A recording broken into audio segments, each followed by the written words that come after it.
Hi guys, so today we are gonna take a look at this pretty interesting looking keyboard from Nuphy, the Air 60HE. This is a low profile Hall effect keyboard that can do 8000 Hz polling and scanning. So for those who don't know what the low profile means, here is a direct comparison with my Wooting 80HE. As you can see, the case is very slim and so are the keycaps, and if we take a peek behind the keycaps we can see that the switches themselves are a lot slimmer than the regular sized one as well, hence the name low profile. The build quality of this board is very solid, and like I said on my Field 75HE video, Nuphy really knows how to make a good keyboard. The case has an aluminium top half that goes around the whole keyboard nicely, and the bottom is this cool looking frosted ABS plastic that seems to be of a good quality. There are also these stands behind the case that allow you to adjust the typing angle to your liking, with essentially 3 different possibilities.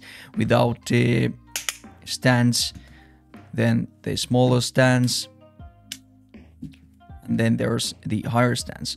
From these, the middle option was the most familiar to me. If you are a frequent watcher of my channel, you might already know about my distaste of excessive RGB, so I usually just turn that stuff off whenever possible. There are, however, some RGB that I like, which are, for example, the light bar on the Wooting 80HE, and also these small light bars found on the upper corners on the Air 60HE. These, I think, really go well together with the overall design of this keyboard and make it have that slightly futuristic but clean aesthetic. You can also configure these to have some lighting effects or just a static color that you can easily match for your whole setup. Because this is a low profile keyboard, there is no possibility to use a gasket mounting and other methods to offer a softer typing feel. So what Nuphy did was they stuffed this case with silicone and foam layers, and for a low profile keyboard this feels very nice to type on. The switch options you can choose from are both very solid options: the JERRORR low profile Jades and the JERRORR low profile Jade Pros. On mine I have the Jade Pros that have a full palm top and a slightly heavier actuation force of 40 gram force. The non-Pro Jades are slightly lighter to actuate with an actuation force of 30 gram force. I believe both options have the sealed bottom structure that has been really the main thing altering the sound of magnetic switches to the direction most users want. The switches are also hot swappable, so you can experiment with this as well when more low profile options come to market. These low profile switches have a travel distance of 3.3 mm, and based on Nuphy's animation on the website, it is the same as with the low profile Jades, which is made possible with an interesting switch structure where the spring part goes inside the PCB and the Hall effect sensor on the PCB is located on the side, and also the magnet on the switch is located on the side. But here is the typing sound with the fully stock Nuphy Air 60HE with the Jade Pros.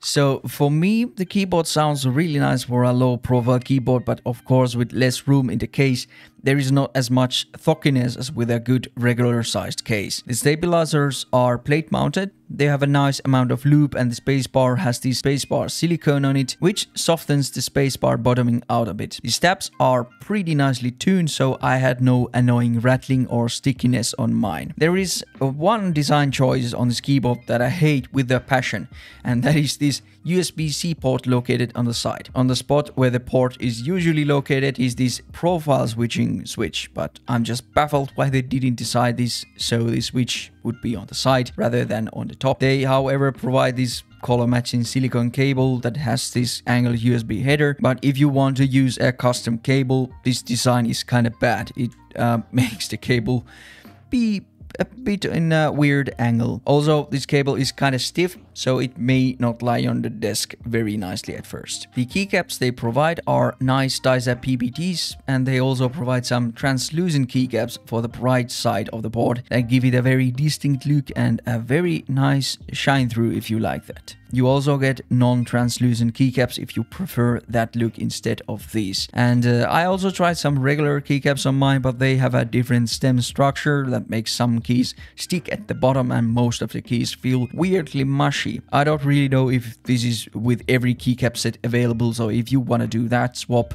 you may need to experiment a little. Let's take a peek at their software of this board. So you can configure this board on the WebDriver Nuphy.io, and you have tabs for keybinds where you set up which key acts as which, then trigger page where you set up your actuation distances, dead zone and rapid trigger settings, then the lighting page for the RGB stuff. Also on the keybinds page you can right click on a key to get a list of available advanced functionalities like dynamic keystrokes, mod tap, toggle key, rapid shift, socd and hyper tap. With the dynamic keystrokes you can set a single key to perform multiple actions based on the actuation distance. With mod tap you can have a single key to do a different function based on whether you press or hold that key down. Toggle key, you can make a key act as a toggle function if you tap it and have it register as a normal key when held down. Rapid shift is like Wooting's Rapid Snappy, where the key that is pressed further will activate to make your strafing to be a bit more responsive. socd is also now found on Nuphy's board as well, so it will monitor two keys and activate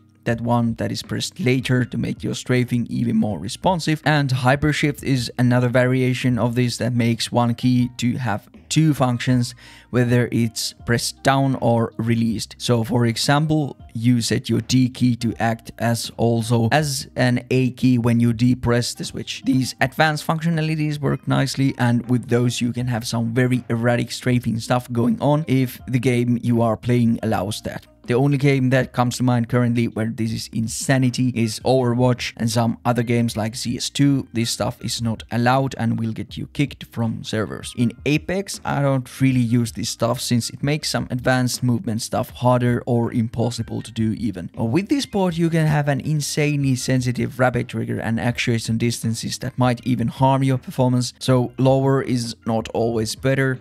So just take your time and tweak your settings the way you like.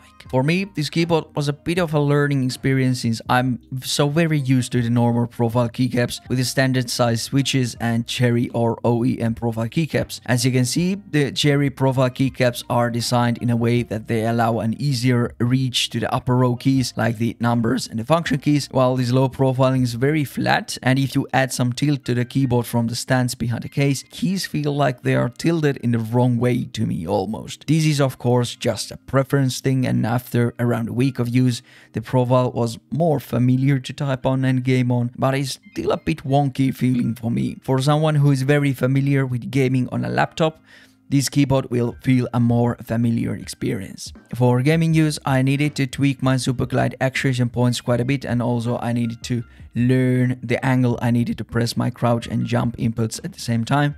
But when I got a hang of it, I don't really feel I'm any less inconsistent than with my Wooting. All the actuation points and rapid trigger stuff feel very good after I tweaked them to my liking, and I didn't really notice any issues with them whatsoever. The responsiveness this keyboard offers with the 8000Hz polling and scanning feels really good to use. Whether I notice a real benefit from 1000Hz keyboard is a completely different topic. But in conclusion, I really think that if you are someone who has been waiting for a good Hall effect low profile keyboard, this Nuphy Air 60HE is by far the best option. The price of this board is around $120 plus shipping, and you can save some extra with my code JERRORR that will also help this channel out. But that is it for this video. Thanks for watching and see you on the next one. Goodbye.